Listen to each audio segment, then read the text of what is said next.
कि विकसित भारत जो 2047 में बनाने की बात है, उस ओर के लिए एक जो बजट है बहुत सापेक्ष बजट है, बहुत सारगर्भित बजट है। इसमें किसानों का, मजदूरों का, छोटे छोटे वेंडरों का और फिर वैसे लोगों को जो पलायन करते हैं उनको रोकने का भी इसमें इंतजाम किया गया है। कोई शौकवश पलायन कर सकता है, आवश्यकतावश पलायन नहीं कर सकता है। तो इस तरह का यहाँ बिहार का बजट है। ये बहुत अच्छा बजट है।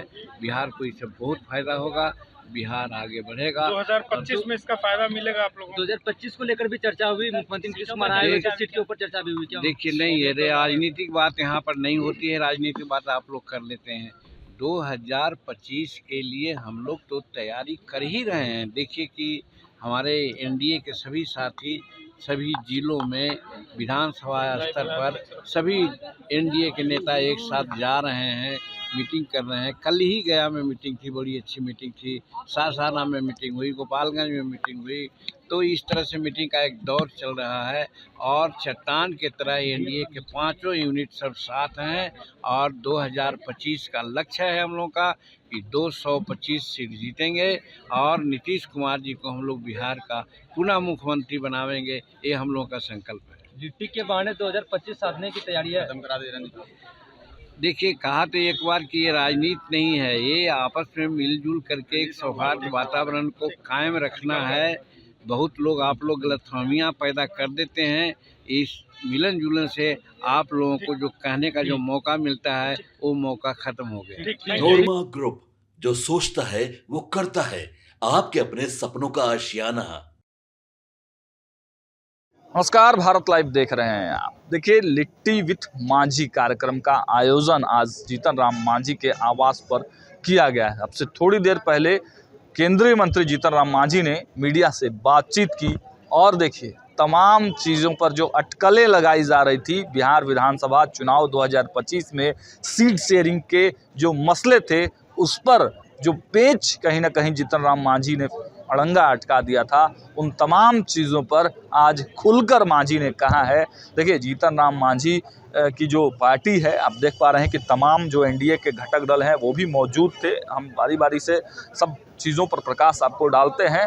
काफ़ी भीड़ अभी इनके आवास पर दिख रही है। अब से कुछ देर पहले मुख्यमंत्री जी यहाँ से होके गए हैं, डिप्टी सीएम गए हैं, जो स्वास्थ्य मंत्री हैं वह भी इस कार्यक्रम में आए हुए थे। मतलब पूरी तरह से एनडीए को इंटैक्ट करने के लिए, एनडीए को एकजुट रखने के लिए और एक तरह के शक्ति जो है वो भी दिखाने के लिए जीतन राम मांझी ने आज इस पार्टी का आयोजन किया है और जो 20 सीटों का दावा किया जा रहा था उसके बारे में बड़ा ऐलान कर दिया है जीतन राम मांझी ने। देखिए क्या कुछ कहते नजर आ रहे हैं केंद्रीय मंत्री और हम के संरक्षक जीतन राम मांझी।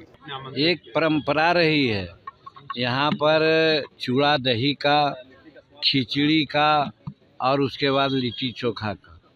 तो खिचड़ी का प्रोग्राम टल गया, चूड़ा दही का प्रोग्राम टल गया। इसके बाद लिट्टी चोखा बच रहा था, तो लिट्टी चोखा के लिए माननीय महामहिम से और माननीय नीतीश कुमार जी से समय लिया। आज का समय उन्होंने दिया था और आज उसका आयोजन हो रहा है। माननीय नीतीश कुमार आकर चले गए।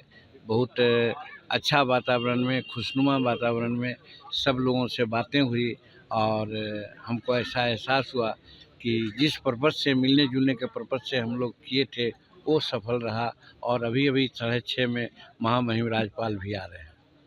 बजट कैसा रहा बिहार के लिए, इससे उत्साहित हैं आप लोग? हम समझते हैं बजट बिहार के लिए, माननीय प्रधानमंत्री जी ने कहा था कि नीति आयोग ने तय कर लिया है कि हम विशेष राज्य का दर्जा नहीं देंगे, लेकिन नॉर्थ ईस्ट के स्टेट में जिसमें बिहार भी आता है उसके विकास के लिए कोई भी कसर हम छोड़ेंगे नहीं। और इसी परिप्रेक्ष्य में गत साल का भी बजट बिहार के लिए बहुत अच्छा था, इस बार भी बहुत अच्छा है।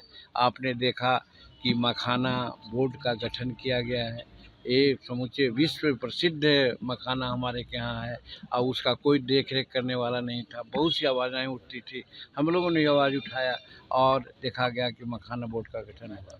आप देखो कि कोसी नदी है, कोसी नदी के जितने भी वितरणी हैं उसका रख रखाव और किसी प्रकार के ये के चलते बहुत तरह की बात होती थी। उसके लिए एक अच्छी योजना बनाई गई है, उसको देखा जाएगा। आप देखा कि साहब पटना में हाँ एरोड्राम जो बन रहा है उसका और आधुनिकीकरण की बात उन्होंने किया। यहाँ IIT है, उसका सुदृढ़ीकरण की बात हुई।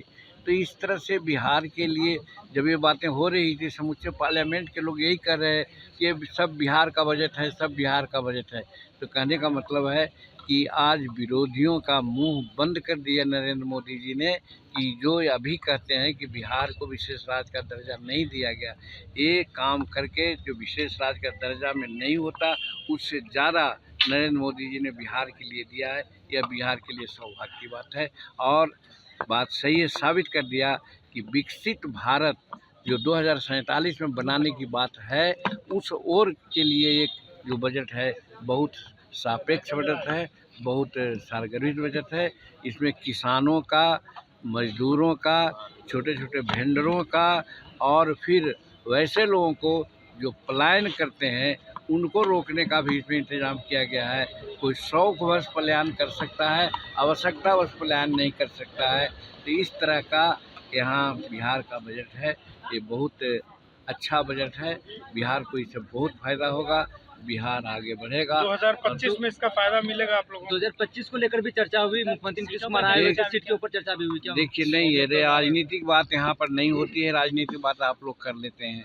2025 के लिए हम लोग तो तैयारी कर ही रहे हैं। देखिए कि हमारे NDA के सभी साथी सभी जिलों में विधानसभा स्तर पर सभी NDA के नेता एक साथ जा रहे हैं, मीटिंग कर रहे हैं। कल ही गया में मीटिंग थी, बड़ी अच्छी मीटिंग थी। सासाराम में मीटिंग हुई, गोपालगंज में मीटिंग हुई।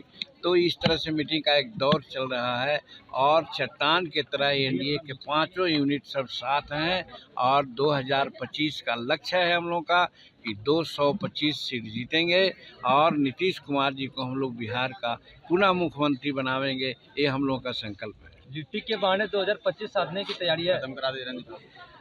देखिए कहा तो एक बार कि ये राजनीति नहीं है, ये आपस में मिलजुल करके एक सौहार्द वातावरण को कायम रखना है। बहुत लोग आप लोग गलतफहमियाँ पैदा कर देते हैं। इस मिलन जुलन से आप लोगों को जो कहने का जो मौका मिलता है वो मौका खत्म हो गया। ठीक है। आपके सपनों को हमने सजाया है, ई-होम्स पैनोरमा को हमने बनाया है। ई-होम्स मेरा एक सपना था जिस पे मैं पिछले 4 साल से काम कर रहा था। हमने जो बनाया है वो सबने है माना। ई-होम्स पैनोरमा में हो आपका भी आशियाना। और फाइनली हमने 2021 में इस प्रोजेक्ट को लॉन्च किया। बहुत लोग अप्रिशिएट कर रहे हैं कि पूर्णिया जैसे शहर में, बिहार के, एक तो बिहार की बात करें उसमें भी पूर्णिया जैसे छोटे जगह में इस तरह का लाइफस्टाइल देना, ये सुन के हम लोगों को बहुत अच्छा लगता है। ई-होम्स में हमने कुछ और भी किया है, जैसे हम जिस जगह में रह रहे हैं हमारे फैमिली सिक्योर हो, उनको सिक्योरिटी का ध्यान में रखा है। आपकी सुविधा और सुरक्षा आपके लिए खास है, ये आपका विश्वास है। इसमें आर्टिफिशियल इंटेलिजेंस का 7 लेयर सिक्योरिटी का हमने इस्तेमाल किया है। लस ग्रीन कैंपस को बनाया है। यदि हमारा बाउंड्री वाल है तो वो वर्टिकल गार्डन है। ये जितनी भी फैसिलिटी होता है एक इंटरनेशनल टाउनशिप में ई-होम्स है, ये हम लोग विश्वास नहीं कर पा रहे हैं। जो भी हमारे मित्र दोस्त या जो भी हमारे बाहर के बाहर आते हैं तो हम लोगों को बहुत अच्छा सुनने को मिलता है और बहुत अच्छा क्रेडिट मिल रहा है। वो सारा हमने सिर्फ एक बिल्डिंग नहीं बनाया, हमें एक बहुत अच्छा लाइफस्टाइल दिया ई-होम्स में और मेरा एक सपना था जिसको मैं आज फुलफिल होते हुए देख पा रहा हूँ। ये आपका आवास है। ई-होम्स पैनोरमा में अब आपका निवास है। E Homes Panorama, luxurious lifestyle redefined. Panorama group, जो सोचता है वो करता है। अगर ये वीडियो पसंद आई और वह बिहार के राजनीति और बिहारियत से सरोकार रखेनी तो सब्सक्राइब बटन दबा के चैनल के सब्सक्राइब कर ली। ओजे एगो घंटी बा, ओकरा बटन दबा देला से कुल सटीक और मारक खबर रुआ मुफ्त में मिल जाई। अगर रुआ पत्रकारिता के हमनी के नया प्रयोग में सहयोग कर चाहतानी तो ज्वाइन बटन दबा दी। पेटीएम नंबर नोट कर ली 9386816700।